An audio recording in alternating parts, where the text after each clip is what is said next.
दुनिया भर के कई देशों में आज भी ट्रांसजेंडर्स को जीवन के जरूरी पहलुओं जैसे शिक्षा, नौकरी और आवास के लिए परेशानियों का सामना करना पड़ता है। हालांकि बाकी देशों की तरह भारत में भी तीसरे लैंगिक पहचान को कानूनी मान्यता मिल चुकी है।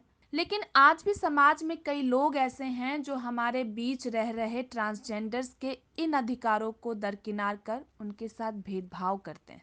ऐसा ही एक मामला सामने आया है पश्चिम बंगाल से, जहां पर कोरोना टेस्ट के लिए गए एक ट्रांसजेंडर को पागल कहकर अस्पताल से भगा दिया गया। और जिनके साथ यह घटना घटी है वह कोई और नहीं बल्कि देश की पहली ट्रांसजेंडर कॉलेज प्रिंसिपल मनोबी बंदोपाध्याय हैं, जिन्होंने आरोप लगाते हुए बताया है कि जब वह कोलकाता के एक सरकारी अस्पताल पहुंची तो वहां के स्टाफ ने उन्हें कोरोना टेस्ट के लिए मना कर दिया। यही नहीं, उनसे कहा कि तुम पागल हो और यहाँ से चली जाओ। मनोबी ने आगे बताया कि जब उन्होंने स्टाफ के इस हरकत के बारे में बताने के लिए अस्पताल के सुप्रीडेंट से मिलने की कोशिश की तो अस्पताल के स्टाफ ने मनोबी को उनसे भी नहीं मिलने दिया, जिसके बाद उन्हें निराश होकर वापस घर लौटना पड़ा। वहीं मनोबी ने अपने साथ हुई इस घटना की शिकायत की और कहा कि मैं इससे बहुत दुखी हूँ। हमें ट्रांसजेंडर समुदाय के अन्य लोगों के लिए भी आवाज उठाना जरूरी है। वहीं मिली खबर के अनुसार मामले का पता चलने के बाद अस्पताल के सुप्रीडेंट शिशिर नास्कार ने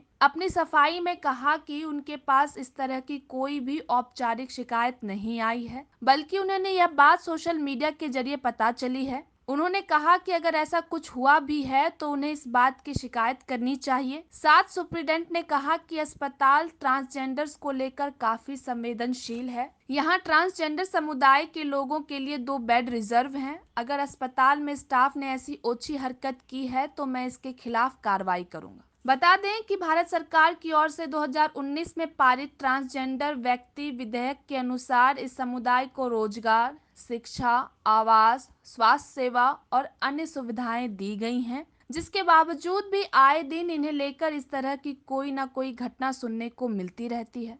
बहरहाल हम मनोबी बंदोपाध्याय की बात करें तो इनका जन्म नई हाटी में हुआ था। तब उनका नाम सोमनाथ बंदोपाध्याय था। बाकी बच्चों की तरह उन्हें भी पढ़ाई में बेहद रुचि थी और इसी रुचि के चलते उन्होंने फिलॉसफी में पीएचडी की। मनोबी दुनिया की नज़र में पहली बार तब आई जब वह नादिया में देश की पहली ट्रांसजेंडर प्रिंसिपल बनी। इसी के साथ ही मनोबी पश्चिम बंगाल ट्रांसजेंडर डेवलपमेंट बोर्ड की उपाध्यक्ष भी हैं। इतनी उपलब्धियां प्राप्त करने के बावजूद भी अगर किसी स्कॉलर को ऐसी घटनाओं का सामना करना पड़े तो यह देश के लिए दुर्भाग्य की बात है।